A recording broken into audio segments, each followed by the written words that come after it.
Yan mga master, dito ako ngayon sa Art of Mandit, Gutaya, Palawan. Yan. Yan yung mga brothers.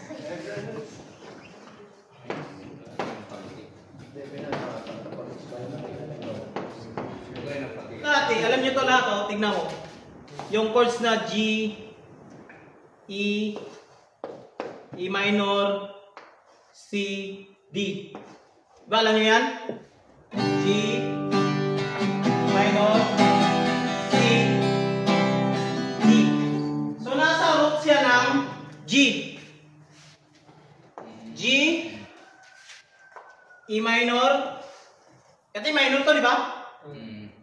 C, ano to? D. Ang unang chords natin is G. Pangalawa natin E minor. Pang-tatlo natin is C. Yung chords muna, chords. Tatlong major sa isang Hindi, chords muna. Itong chords na to. Yung ano yung una? G. Pangalawa? E. Tatlo C. Pang-apat? D. Ito yung pang-una. Para hindi kayo malito una. Pangalawa dito. Pangatlo. Tapos, pang-apat.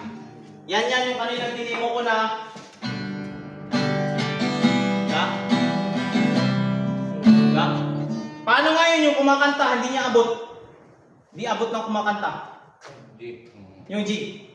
Pag kunin natin kasi G yan siya. So, lahat ng skill na paatras galing sa G, yan yung binababaan natin, di ba? Binababaan. So, kunin natin sa F. So, F. Yung pangalawa niya, hanapin mo. Ano yan? D? Minor. Tama. Ano? D minor. Pangatlo niya is C. A sharp. A sharp or B flat, pareho lang yan ha. O lagyan natin dito B flat para hindi malito. Pero pareho lang yan. Pangapat natin D. So? C major. F.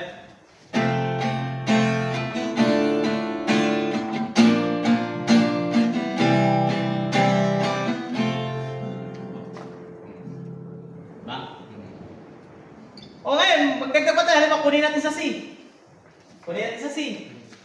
G. So, C, number 1 natin. Ang number 2 natin is? D. O, tama. E. May minor siya. So, E minor. Number 3 niya is? F. Major. Tapos, alam na natin number 3, katabi lang. G. So, tingnan mo.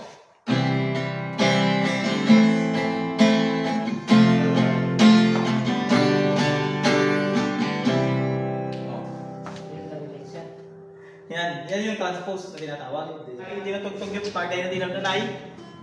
Isipin natin yung intro niya is E, D, C, di ba? Tapos B.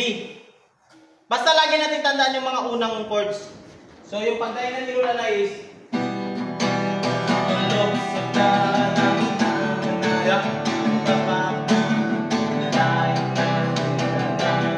B, major. So, kung gagawin natin yan, ito-transpose natin yan. Yung number 1 na natin is yung E. So, hanapin natin yung E minor. E minor yan eh.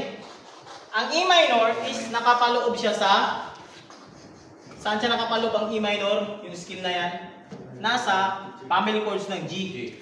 O, nasa family chords ng G yan eh. Kahit sa bass, di ba? Alam mo yan? So, ito yung number 1 natin. Number 2 natin yung D. Uy, baltad. Ganito kasi ako eh. Yan. So, number 2 natin, ganito. O, number 3 natin, ito na. Nagkasunod-sunod na, di ba? Tapos 4, di ba? Yan. Kukunin natin yan sa ano, sa... Atras na. Kunin natin sa E minor. So, ito na. E minor. Alam na natin yan, patras. G, F, Tapos E. Okay, kahit pagtugtugin mo yan,